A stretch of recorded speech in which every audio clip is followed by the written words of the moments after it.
Good morning. List of coin coming here. This is a follow-up. I posted a video last week on my New Orleans collection, and I do have a bad habit of not taking notes before I do my videos, and I try to get them in and out as quickly as possible, and I read from memory. And sometimes I really mess up. Now, I didn't totally mess up on this, but anyways, Losing Louie commented to me and saying that his New Orleans collection is like his most beautiful collection, and he got me thinking. And I said, geez, you know what? Mine is too. I really like my New Orleans collection. And now I don't have a lot of Morgan dollars to compare to, but where I'm headed with this, he got me thinking, and I every time I like to preach knowledge, learn for the collector, new collectors or what. Go out, don't go out and buy. Try to learn what you're buying, because no one's been burned more than me from lack of knowledge. So I'm always and I posted before about the red books, and I got them all, every coin. And I go and I kind of read and try to get a little information, little knowledge of what I'm purchasing. And more times than not, I purchase, then I go back and read on it, and I got stories there. But I went back and to refresh my brain to make sure I was kind of correct on what I stated, because nothing's worse than bad information.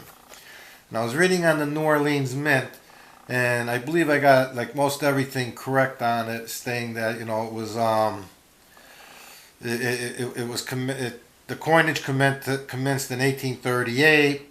There was three other mints to go along with the Philadelphia mints: the Charlotte, Charlotte, Georgia, and New Orleans. And the purpose of the New Orleans is it was a key spot for distributing throughout the Mississippi Valley. And at that time, the Mississippi Valley was constituting much of what was known as the American West.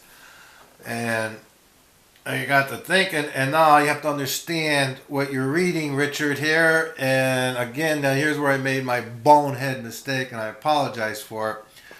That's why I'm doing this video.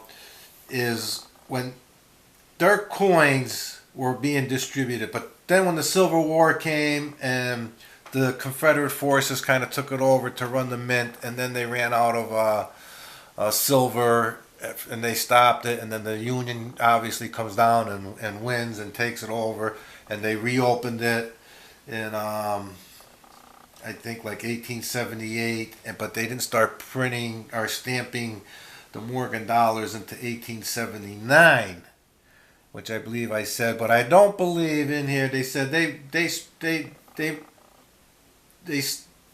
minted them, but the Morgan dollars, many millions were struck here, but most were simply bagged and tossed in the storage vaults. Boom. That's why I got to start making notes, because I didn't state that, because I'm wondering why do most of them look really, really good. But it also states in here that and I did give this, as coins were made with little attention to quality, and the dies in the presses were spaced slightly further apart than they should have been. As a result, the metal in the planchets did not flow into the deepest recesses of the dies. So, accordingly, it is the rule, not the exception, that for many dates of New Orleans dollars, there are flat areas at the center and the obverse and the center of the reverse, and amongst the worst. I got that correct in my shooting from the hip. But then it goes here. Today, finding sharply detailed New Orleans Morgan dollars is generally more difficult than locating those from the Philadelphia, Carson, and San Francisco. So I got to thinking on that, and I said, I think that's probably why my New Orleans looks so good compared to my other ones, because when I see a New Orleans and it looks good, which chances are it's going to look good because it was in a bag for 100 years, I kind of buy them, but I don't have enough of other Philadelphia, Carson cities, or San Francisco really to bump them up to it. I know the San Franciscos, they say, give a lot of deep mirror proof lights, but that's a different story and other. But I just wanted to clarify that I wasn't totally wrong, and I want to thank Losing Louie for making that statement and getting my mind to think.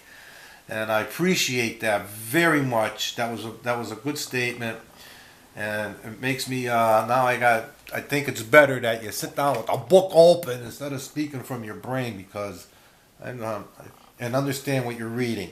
I think most of the coins they're talking about being distributed would have been before the 1861 war, but they also didn't do a lot of silver dollars. Like it says here, the first silver dollars of the Liberty seated designs were minted at New Orleans in 1846, quantity only being 59,000. And it says, and not even a specimen was saved for the mint cabinet established in Philadelphia. So the scamp on them, man. But after that, when they seeded additional Liberty seeded dollars, they had to strike them and send up to the cabinet. But anyways, I